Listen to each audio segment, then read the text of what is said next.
Assalamualaikum Gus Nuril. Waalaikumsalam. Sehat nih. Masih kelihatan seger ya. Ya karena habis sholat raweh kan senam gitu. Terus Gus Nuril, bahwa KPK kan sekarang ganti komandan. Sebelumnya kan sering ganti. Yang sekarang kan ya membahana kontroversial.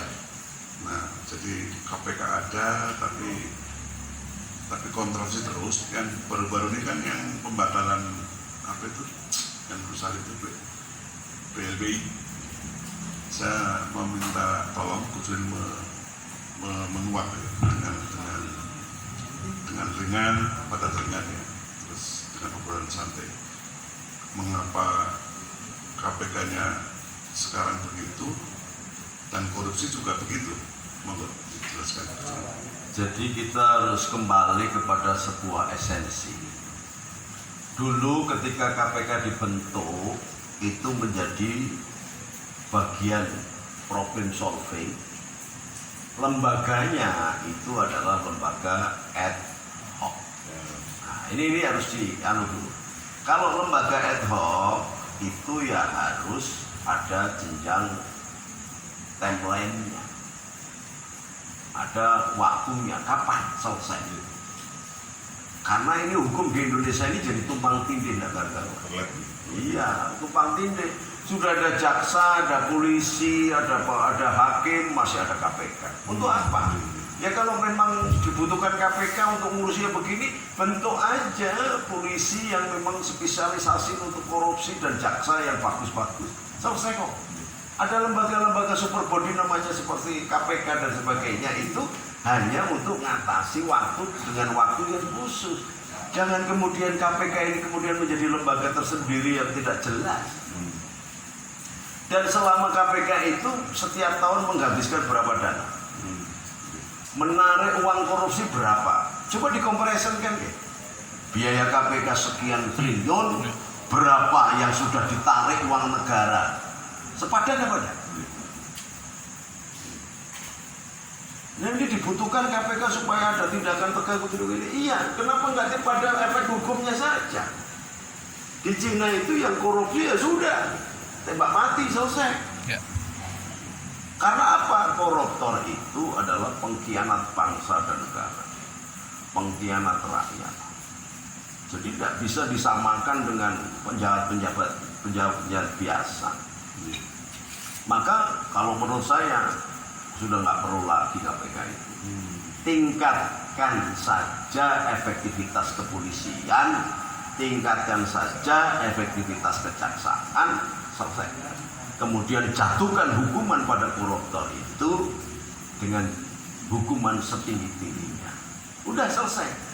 Tetapi di Indonesia susah karena sistem pemerintahannya dibentuk pemerintahan yang pelangi, hasil koalisi dari partai anu. Maka ketika menyentuh kepentingan pemimpin partai, pasti hukum itu akan tumpul. Karena KPK itu bertanggung jawab kepada presiden. Maka apa kata presiden selesai. Nah ini yang kemudian menjadi nggak benar. Padahal di Indonesia ini sudah mengikuti sistem trias politika, kekuasaan eksekutif di bawah presiden, gubernur, wali kota dan sebagainya, kemudian yudikatif itu di bawah Mahkamah Agung dan Kejaksaan dan sebagainya, kemudian legislatif di bawah DPR. Ya ini aja ditegakkan Trisula Warda ini. Kalau ini dioptimalkan benar, sudah bagus. Nah sekarang sudah tersandra semuanya kok. Semuanya sudah tersandra karena apa? Karena yang namanya sistem itu menjebak orang menjadi koruptor. Contoh, Gus, sampean pernah survei nggak berapa gaji bupati atau gubernur sebulan? Atau menteri? Paling tinggi 100 juta. Nggak nyampe. Nah iya, presiden aja kemarin itu SBY 100 juta, ya kan? Katakanlah 100 juta. Maka setahun adalah 1,2 miliar. 5 tahun 6 miliar. seorang mencalonkan bupati atau wali kota untuk beli partainya aja minimal 25 miliar. Biaya kampanye pemilihan ini itu dan sak tetek bengeknya itu paling tidak antara 30 sampai dengan 100 miliar bupati ya, berarti sekitar 125 miliar. Gajinya selama masa jabatan hanya 6 miliar. Terus yang 119 miliar itu nombok dari mana? Pasti korupsi. Ini sistemnya aja sudah korup.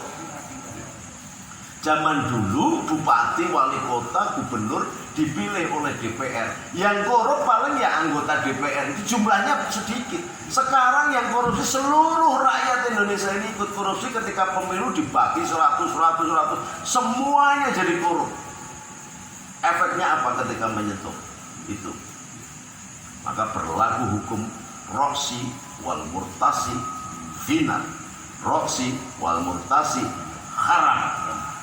Yang menyuap dan yang disuap masuk neraka. Nerakanya apa? Paling tidak neraka di dunia ini akan terjadi kekacauan sistem pemerintahan dan biaya tinggi dari birokrasi. Sehingga orang tidak bisa lagi. Orang menemukan petani-petani daerah, menemukan pupuk untuk maju ke Balai POM, dipersulit izinnya. Orang ada seorang dokter kepengen ini supaya ini bisa dipersulit izinnya. Sementara lebih genit-genit melakukan impor vaksin, impor bibit, impor ini. Seluruhnya dulu pengambil dari Indonesia kok. Saya sebagai Ketua Asosiasi Petani Beras Indonesia, saya paham kok. Berapa jumlah produksi Jawa Timur itu sekitar 11 juta ton setara beras. Jawa Tengah sekitar 7 sampai 10 juta ton setara beras. Jawa Barat sekitar 15 setara beras. Produksi kebutuhan nasional itu hanya 25 juta ton. Kenapa masih impor? Harusnya sisa, harusnya ekspor. Belum ini pencetakan sawah-sawah baru yang ada di luar Jawa. Bahkan kemarin karena keinginan untuk swasembada jagung, di Nusa Tenggara Barat dibabat semua pohon-pohon besar dan ditanami jagung. Apa yang terjadi? Banjir di mana-mana. Jadi pengelolaan yang manajemen by konflik ini, by accident ini harusnya selesai. Zaman Pak Harto dulu, saya bukan berarti saya pengikut Pak Harto, tapi saya salut dengan pola yang dikembangkan oleh Pak Harto melalui GBHN. Garis besar haluan negara itu didiskusikan di kalangan kiai, kalangan pemuka adat, kalangan suku-suku, kalangan rektor, kalangan perguruan tinggi, matang, diuji dulu di situ, kemudian dijalankan oleh eksekutif. Ini yang benar. Sekarang enggak, pemerintah ini enggak punya GBHN. Garis-garis besar haluan negaranya enggak ada. Maka boleh saja dia ke selatan, salah balik ngalor lagi, salah balik ngulon, salah balik ngetan. Dia enggak benar-benar, enggak sampai. Gitu loh. Nah, parameter ukurannya yang bagaimana juga nggak jelas. Makanya kemudian orang bisa celometan mengkomentari pemerintah. Ya karena nggak ada parameternya. Nah, ini yang kalau nggak ada parameter, ya seperti belantara, Gus. Orang bisa main asu gede menang kerai. Apalagi perizinan dipersulit, ini dipersulit. Oh, sekarang bisa 1 hari, itu kan kata Facebook, kata Android. Kenyataannya bagaimana? Nah, korupsi ini yang paling berbahaya adalah ketika seorang ekonom kemudian juga sudah bermain politik, maka kekuasaan akan dimanfaatkan dari sisi ekonominya. Inilah yang namanya neoliberalisme, neokapitalisme. Ini yang sangat berbahaya dan nabrak langsung terhadap pasal 33 Undang-Undang Dasar 1945 bahwa kekayaan yang ada di darat, laut, kepolisian ini sepenuh-penuhnya adalah milik rakyat. dikelola oleh pemerintah sepenuh-penuhnya, sebesar-besarnya untuk kesejahteraan rakyat. Rakyat masih bayar pajak rame-rame, bayar ini rame-rame, sementara hasil pengelolaannya tidak pernah sampai ke rakyat. Ini kan omong kosong. Jualan minyak, begitu minyak rakyat masih beli kok, padahal itu duitnya rakyat, uang kekayaannya rakyat. Tambang ini, tambang itu, tambang ono, tambang ini, tambang ini, itu miliknya rakyat, dikelola oleh pemerintah untuk sebesar-besarnya kesejahteraan rakyat. Mana ada yang kembali sampai pernah dapat nggak emas dari Freeport? Belum. 1 gram? Belum, maksudnya belum. Lah iya, ini kan sudah nggak benar. Jadi artinya pemerintah ini masih mengkhianati Undang-Undang Dasar 1945. Mau bikin aman bagaimana? Ya pasti kalau ada muncul kelompok radikal, kelompok begini, kelompok begini, kelompok teror. Ya iyalah. Untung saja ada NU yang lillahi ta'ala, tidak hanya lillahi ta'ala. Nggak minta bayar, mendidik rakyat, mendidik ini, bikin pesantren sendiri, bikin ini sendiri diakukan. Ini Gus, tadi Gus Dur kan mengatakan bahwa yang menyuap dan yang disuap masuk neraka ini. Iya. Terus ada yang penting itu, yang terpenting itu dampak kulturalnya kepada sistem secara nasional. Ini kenapa? Kira-kira apa Gus? Yang paling nanti nampak dampak kultural ini. Bahwa semuanya bisa teratur rapi sebagaimana dikehendaki oleh Allah. Coba panjenengan datang ke suatu daerah pakai pesawat terbang apa pakai heli atau apa, semuanya tertata rapi, antara gunung dan laut, tumbuhan, antara ini semuanya tertata rapi. Allah meninggalkan itu untuk umat manusia, lalu manusia diminta untuk mengelolanya. Dan semua kemudian merasa bersyukur, beribadah dengan cara agamanya masing-masing. Dengan adanya korupsi dan itu, rakyat tidak ada kepercayaan kepada pemerintah. Kalau sudah tidak ada kepercayaan kepada pemerintah, pasti dia akan menjadi pelanggar hukum. Kalau sudah melakukan pelanggaran hukum, apa yang mau diharapkan lagi? Semua rakyat sudah tidak percaya kepada pemerintah. Di Indonesia ini rakyat banyak yang tidak percaya kepada pemerintah, tidak percaya kepada DPR, tidak percaya kepada TNI, tidak percaya kepada polisi, tidak percaya kepada kiai, tidak percaya kepada pemuka agama. Kalau saja Allah tidak sayang kepada Indonesia, maka sesungguhnya Indonesia ini sudah bubar kemarin-kemarin. Kita sudah mengalami resesi ekonomi, resesi kepercayaan, resesi tambang, resesi energi, resesi macam-macam resesi, dinaikkan tarif listrik, dinaikkan begini, hanya kemudian yang bekerja adalah buzzer. Ya mau diharapkan apa lagi? Pasti menjadi neraka, dan paling tidak itu menjadi penderitaan, dan itu parameter pengujinya adalah amanat penderitaan rakyat. Kalau ada pemimpin tidak mendengarkan amanat penderitaan rakyat, maka rakyat akan menderita. Penderitaan rakyat itulah yang kemudian menjadi neraka bagi rakyat. Kalau rakyat dihidupkan dalam neraka, pasti dia akan mencari teman, akan geret kemana-mana. Gitu loh. Gus, estimasi kan Pak Jokowi tinggal berapa tahun lagi nih?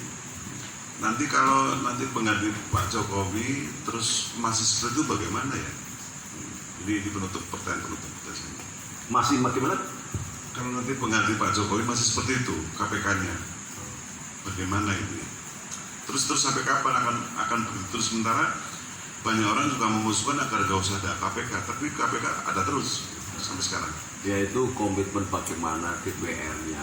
Jadi karena itu menjadi alat kepentingan sekarang, maka harus dikembalikan kepada dasarnya. Itu lembaga ad hoc atau apa?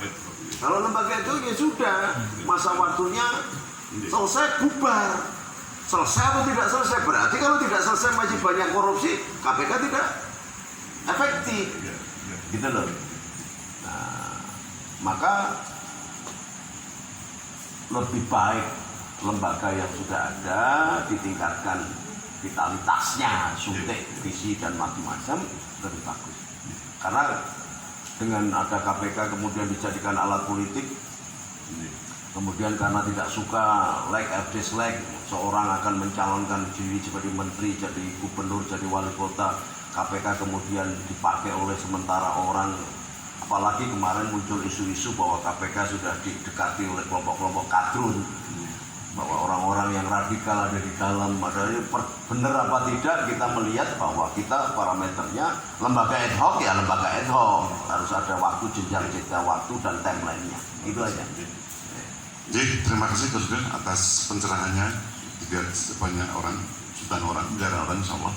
Moga-moga ada perubahan. Matur nuwun Gus Dur. Monggo. Assalamualaikum warahmatullahi wabarakatuh. Waalaikumsalam warahmatullahi wabarakatuh.